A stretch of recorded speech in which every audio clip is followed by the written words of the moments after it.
Pada hari ini kita berada di dalam pertengahan, lebih pada pertengahan Ramadan, 17 Ramadan. Kalau berpuasa itu dah 17 hari kan.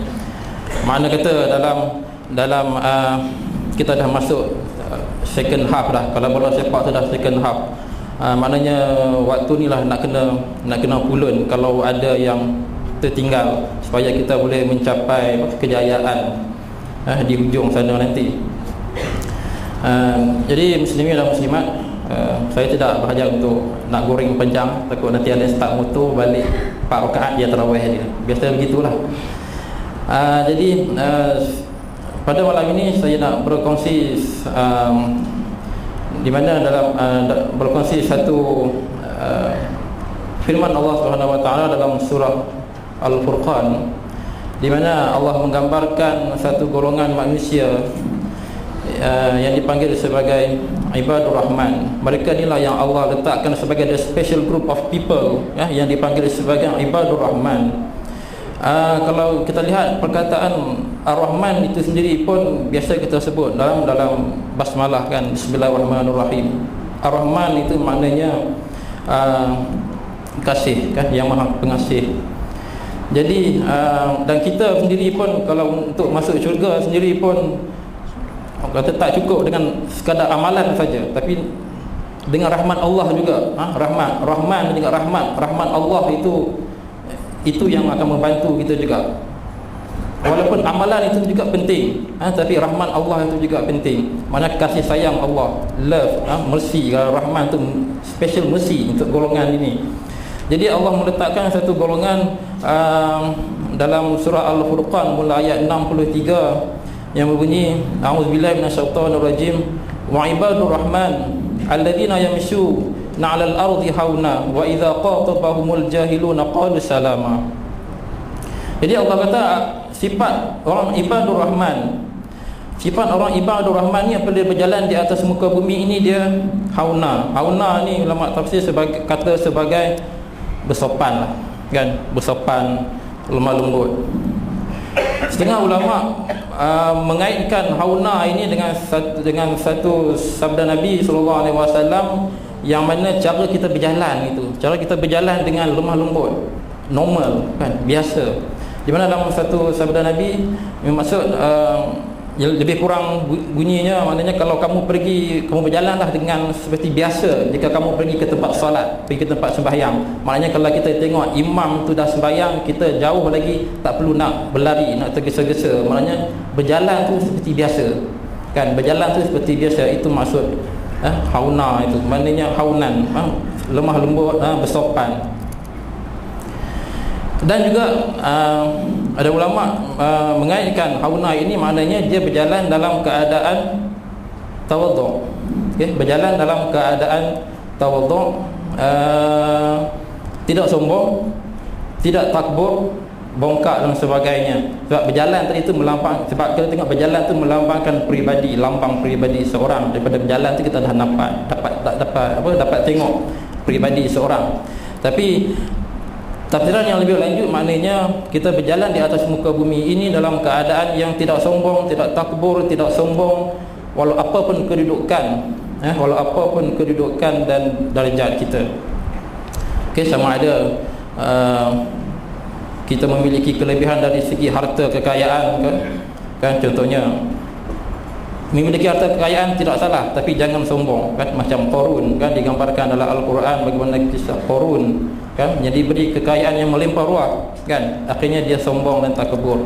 Dan sifat sombong ini jugalah menyebabkan, takabur ini jugalah yang menyebabkan iblis tu dicampak ke neraka. Sebab takabur, sombong, enggan tunduk kepada Adam. Begitu juga dari segi mungkin tidak sombong dengan mungkin ilmu yang ada pada kita kan. Kadang-kadang orang yang berilmu ni juga kadang Allah bagi ujian kepada dia dalam diri dia kan, ujian yang kadang-kadang memungkinkan dia ada rasa sifat lebih pada orang kan. Takbur tu mungkin ada kan. Kalau kita lihat Imam Bukhari, dia mengatakan Imam Bukhari ni dia dengan Imam Tirmizi, Imam Bukhari ni adalah tok guru kan, guru kepada At-Tirmizi. Dia mengatakan aku Imam Bukhari kata aku bila bersama dengan At-Tirmizi ni aku rasa aku mendapat lebih banyak manfaat daripada Tirmizi, berbanding Tirmizi mendapat manfaat daripada aku. Maknanya Imam Bukhari bila dia berada bersama dengan At-Tirmizi ni dia rasa lebih banyak mendapat manfaat ilmu.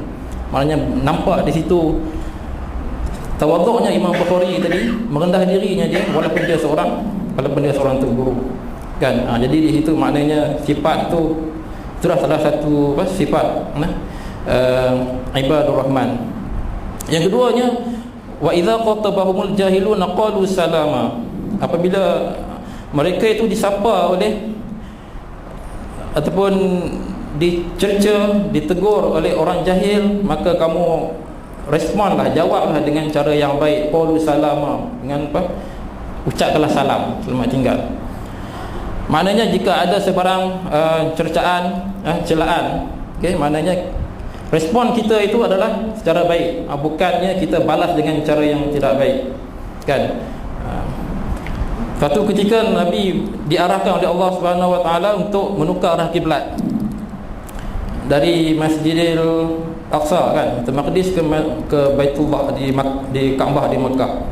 Jadi orang Yahudi mempermain-mainkan Nabi. Kenapa? Tukar-tukar pula kan, tukar kiblat kan, dia mempermain-mainkan. Tapi apa yang dilakukan oleh Nabi SAW dibiarkan saja kan. Maknanya tak perlu dilayan orang begini kan. Maknanya orang begini dalam masyarakat kita pun memang ada kan. Dia akan rasa tidak senang, dia akan rasa tidak puas hati dengan apa yang kita nak buat, kebaikan apa yang kita buat. Tambah-tambah kalau institusi masjid dan surau kan, banyak program yang dibuat, ada saja kata-kata nista, kata-kata cecaan, celaan yang tak puas hati kan. Jadi orang begini kita pergi jumpa dia, ucap salam ke dia, selamat tinggal kan. Kalau tak nak join tak apa. Sebab dalam satu hadis Nabi yang bermaksud orang yang hidup bermasyarakat tapi dia sabar dengan celaan yang dihadapi, dia sabar dengan celaan yang dihadapi, itu orang itu lebih mulia daripada orang yang tidak bermasyarakat tapi dia tidak sabar dengan celaan karenah di sekelilingnya. Maknanya kalau orang tu dia maknanya benda ni berlaku dalam kadang-kadang berlaku dalam masyarakat kita kan. Kita hidup bermasyarakat, kadang-kadang ada kata-kata yang tak baik. Jadi Allah mengajar kita bahawa kita berbaik, kita bagi qalu salama, maknanya Allah berilah ucapan yang terbaik dan selamat tinggal kan. Tak perlu layan kan. Allah kata tak perlu layan, boleh layan orang begini kan. Maknanya kita bagi. Itu sifat yang kedua.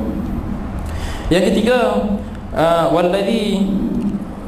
walladzina yabituna li rabbihim sujadan wa qiyama. Sifat ibadur rahman. Sifat ibadur rahman yang ketiga adalah orang yang pada waktu malam, iaitu diperuntukkan waktu malamnya itu untuk sujadan wa qiyama, sujud dan qiyam kan. Ini sifat orang saleh. Nabi kata berqiyamul lail, amalkanlah qiyam, qiyamul lail, berqiyamul lail lah kamu, kerana berqiyamul lail itu adalah sifat tradisi orang-orang soleh kan, tradisi orang-orang soleh. Dan berqiyamul lail itu juga menghapuskan dosa-dosa kecil, mengusir penyakit daripada badan kan. Itu maknanya kelebihan bagi orang yang berqiyamul lail, dia akan lebih sihat. Dia bukan lebih lemah pagi besoknya, dia akan lebih sihat kan. Dan berqiyamul lail ini juga ciri orang yang bertakwa. Dalam surah Az-Zariyat disebut wakanu, disebut apa, maknanya orang yang bertakwa ni, mereka ni wakanu qalilan minal laili ma yahja'un, qalilan minal laili ma yahja'un wa bil ashari hum yastaghfirun. Orang yang bertakwa ni mereka memperuntukkan sedikit saja waktu malamnya untuk berehat, untuk tidur. Wa bil ashari hum yastaghfirun, pada waktu di awal pagi, waktu sahur tu, di awal pagi mereka banyak meminta ampun daripada Allah Subhanahu wa taala. Ini sifat orang-orang yang sifat ibadur rahman Sifat ibadur rahman yang ketiga tadi. Ia adalah tradisi orang-orang saleh. Dan tambah kita pula berada di bulan Ramadan, maknanya memang kesempatan yang ada itu maknanya perlu diambil, bukan sekadar bangun untuk makan saja, tetapi sekurang-kurangnya solat sekurang-kurangnya 2 rakaat pun cukup, kan. Maknanya pada waktu itulah waktu yang di mustajab untuk kita berdoa kepada Allah Subhanahu Wa Taala. Dan bagi orang-orang soleh, pada waktu itulah untuk mereka bermunajat, nak bercakap dengan Allah, nak meminta, kan, nak menghampiri, untuk menghampirkan diri kepada Allah Subhanahu Wa Taala, iaitu berqiyamul lail, tahajud. Seterusnya dalam sifat ibadur rahman seterusnya iaitu walladzina yaqulun rabbana srif 'anna 'adzab jahannam inna 'adzabaha kana gharama innaha sa'at mustaqarran wa muqama. Itu mereka sentiasa berdoa kepada Allah Subhanahu Wa Taala, I don't want to go to jahannam. Saya tak nak pergi ke neraka jahannam. Jauhkan daripada neraka jahannam, sebab sifat neraka jahannam tu gharama, sesaatnya berkekalan, dan sifat jahannam itu adalah saat mustaqarra, seburuk-buruk tempat tinggal, kan. Jadi maknanya sifat ibadur rahman, mereka sentiasa berdoa kepada Allah Subhanahu Wa Taala supaya dijauhkan, dihindarkan daripada api neraka jahannam tadi. Dan seterusnya sifat ibadur rahman yang kelima bunyi walladzina idza anfaqu lam yusrifu wa lam yaqturu wa kana baina dzalika qawama. Apabila mereka itu berbelanja, mereka itu tidak membazir, lam yusrifu wa lam yaqturu, tidak membazir, dan juga walam yaqturu, tidak kedekut. Ini maknanya Allah ajar kita bagaimana untuk kita berbelanja dalam kehidupan kita, kan. Berbelanja, kita punya kewangan kita, manage kewangan kita, tidak membazir dan tidak kedekut. Maknanya ambil jalan tengah, wa kana baina dzalika qawama, ambil jalan tengah. Itu lebih baik antara kedekut dan juga membazir itu. Pak Nabi pun sebut khairul umur awsatuha, sebaik-baik perkara yang dibuat adalah ada pertengahan. Jadi maknanya jangan sampai kita berbelanja sampai membazir, jangan sampai membazir. Tambah-tambah kita sekarang di bulan Ramadan, kan. Patutnya bulan Ramadan mengajar kita lebih kurang berbelanja untuk makan, kan. Pergi bazar Ramadan beli penuh, di 10 jari. Kalau ada 11 jari tambah lagi, kan, satu lagi. Jadi pergi bazar Ramadan balik jadi bazir Ramadan, kan. Jadi itu yang tak betulnya, kan. Dan walam yaqturu, jangan pula kedekut sampai nak belanja anak isteri makan, untuk keperluan rumah. Kita nak menyambut hari raya pula, sampai tak nak berbelanja langsung. Boleh berbelanja, tapi Allah ajar kita berbelanja itu dalam keadaan yang bersederhana, kan. Belanja dalam keadaan bersederhana tadi. Jadi dan dalam satu ayat firman Allah yang lain pun berbunyi wala tubadzir innal mubadzirina kanu ikhwanas syayatin wa kana syaitanu li rabbih kafura. Kan, jangan kamu membazir. Membazir itu adalah rakan kepada syaitan, dan sesungguhnya syaitan itu adalah kufur kepada Tuhan dia. Jadi maknanya sifat ibadur rahman itu yang perlu kita rebut, yang perlu kita capai supaya kita mendapat menjadi sifat hamba Allah, hamba Allah yang Allah angkat dia. Sebab kita sekarang ni semua adalah hamba Allah juga, semua hamba Allah, abid. Tapi Allah mengangkat golongan ni sebagai ibadur rahman, kan. Allah angkat lagi tinggi darjat mereka sebagai satu hamba dia yang dikasihi.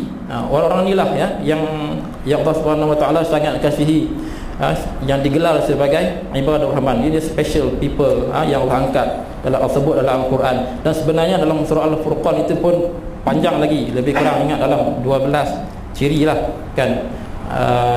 jangan membunuh sesuka hati di segi kesaksian palsu. Jadi saya tak berhasrat untuk nak pergi lebih panjang. Jadi mana kita harap saya harap pada diri saya sendiri dan juga kita semua tuan-tuan dan puan-puan, maknanya rebutlah dengan apa Ramadan yang ada, dengan ada Ramadan yang ada ni kita dapat beramal dengan sebaik mungkin dengan apa yang disebut oleh Allah Subhanahu Wa Taala tadi, apa itu sifat ibadur rahman, sehingga kita tergolong di kalangan hamba Allah yang disebut sebagai ibadur rahman tadi. Jadi saya rasa sekadar itu, semoga bermanfaat untuk diri saya sendiri terutama dan tuan-tuan sekalian. Wabillahi taufiq wa hidayah. Assalamualaikum warahmatullahi wabarakatuh.